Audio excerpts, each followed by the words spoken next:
That's it, isn't it? Neymar's never going to play for PSG again, is he? Well, Leonardo was pretty clear. He spoke of advanced talks to move him on. I don't know. I mean, we're going to look into this, but it seems bizarre when you wonder where is he going to fit in. Is this something that's well thought out?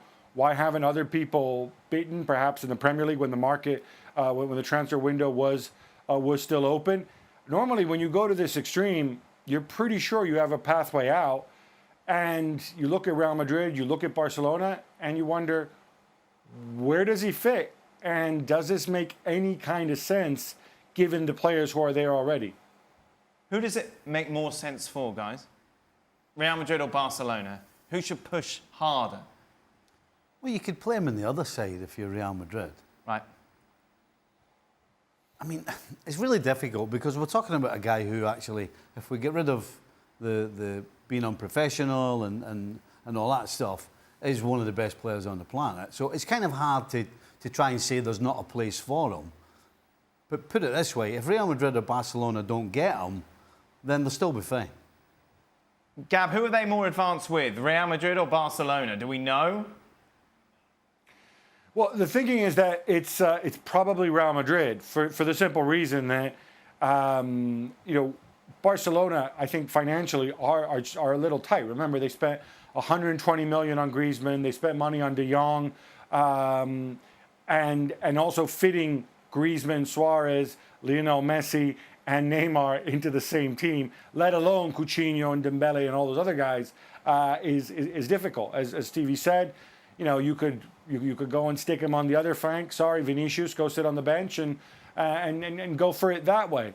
But equally, Real Madrid have also made some big investments this summer. They're still stuck with some very high wage earners that they can't get rid of. Wink, wink, Bale, James.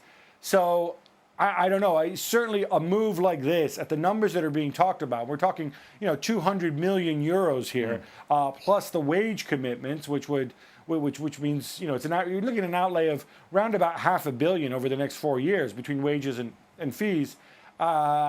That's like a millstone around a club's neck. And one thing, if you're Real Madrid, one thing you know all too well is the pain that massive contracts can cause you when you're trying to build a team and go forward. Craig, say this doesn't happen, Those banners today were pretty nasty, pretty vicious against Neymar from the fans. From a professional point of view, can you just kind of forget about it, go and play your game, or is there part of you going, you know what? If you're saying those things to me, why should I go out and give everything? You still have to. Pitch? The answer is you can go and play your game, but show me somebody that won't affect mentally. If somebody says to me that does not affect me at all, I would say the chances are they're telling lies. Because it has to affect you. In some sense, he's kind of brought all this on himself. Just to go back to that, I think Real Madrid's need is more. I can only imagine that they think if they can make it happen, that they believe they're going to get a couple of players out, at least one, maybe two players out. But Gareth Bale, and Gab mentioned Bale, and his agent have shown no desire to do anything other than when it's on their terms. Mm-hmm. So this is very strong from PSG, and I think Neymar needs it to happen. Sorry, Gab, go on.